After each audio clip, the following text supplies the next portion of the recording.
It's 4:30 in the morning. You're 20 years old, cold, hungry, and nearly 1,000 miles from home. Somewhere on the northern frontier of the Roman Empire, a horn cuts through the darkness. You have seconds to stand.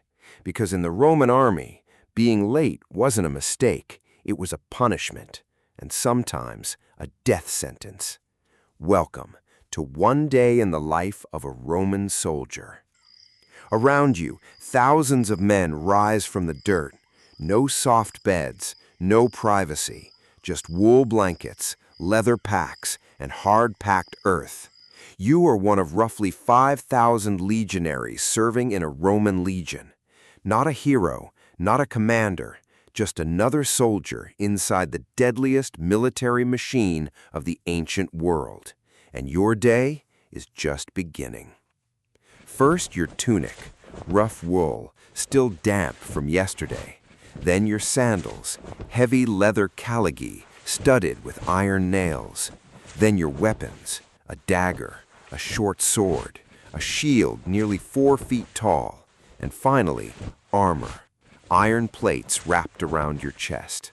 By sunrise, you're already carrying nearly 50 pounds, and you haven't moved an inch. Breakfast is fast. No feasts, no roasted meat, no luxury. Today, it's coarse bread, barley porridge, maybe olives, maybe cheese.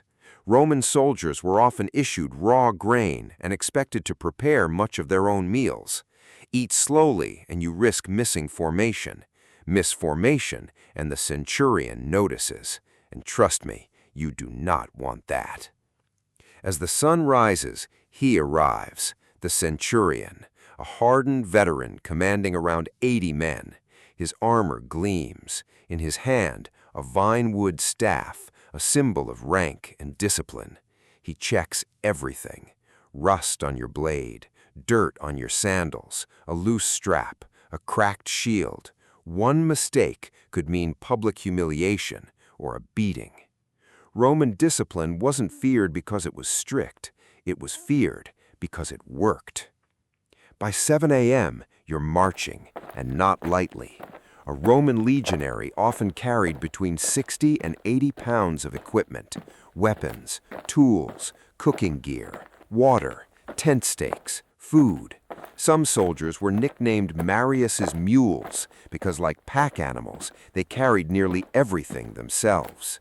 Today's march, 20 Roman miles, roughly 18 modern miles, and this is considered normal.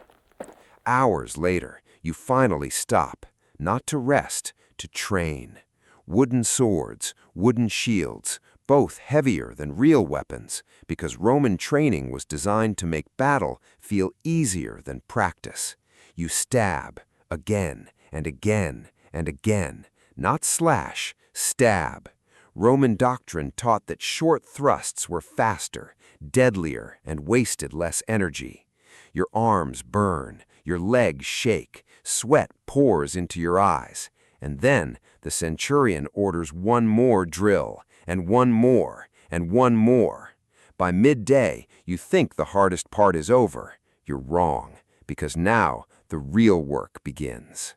Hours of marching, hours of training, and now, under the hot afternoon sun, you stand in full armor, sweat dripping from your face, hands blistered, legs shaking.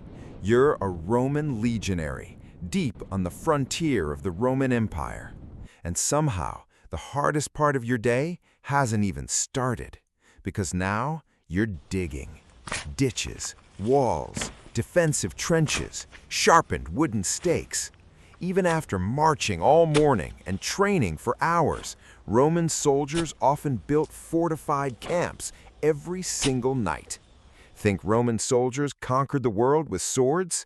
Not exactly. They conquered it with shovels. Roads, bridges, fortresses, entire frontiers.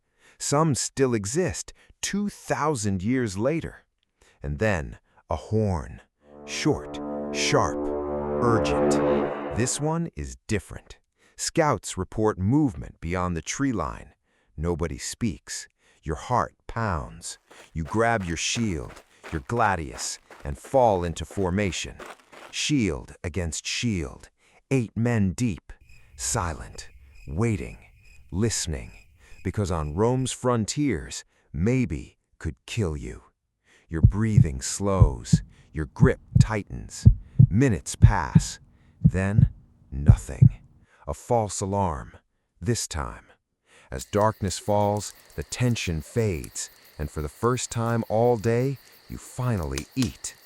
Maybe lentils, maybe bread, maybe salted pork if supplies are good, and water mixed with sour wine called pasta, not because it tasted good, because it lasted longer than fresh water.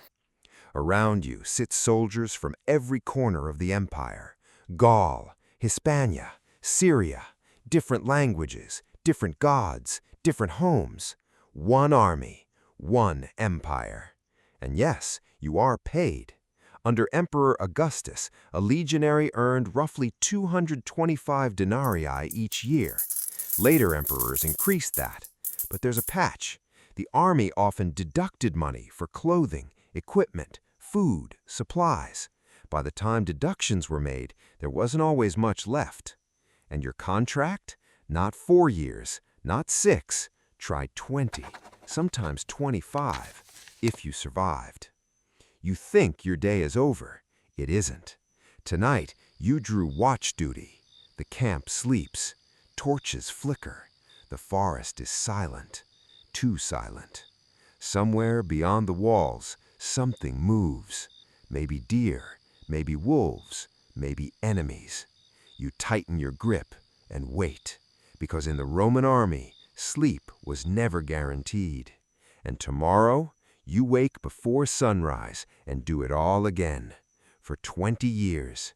For Rome, for survival, for glory, or for a grave thousands of miles from home. Because this wasn't just an army, it was the machine that built an empire.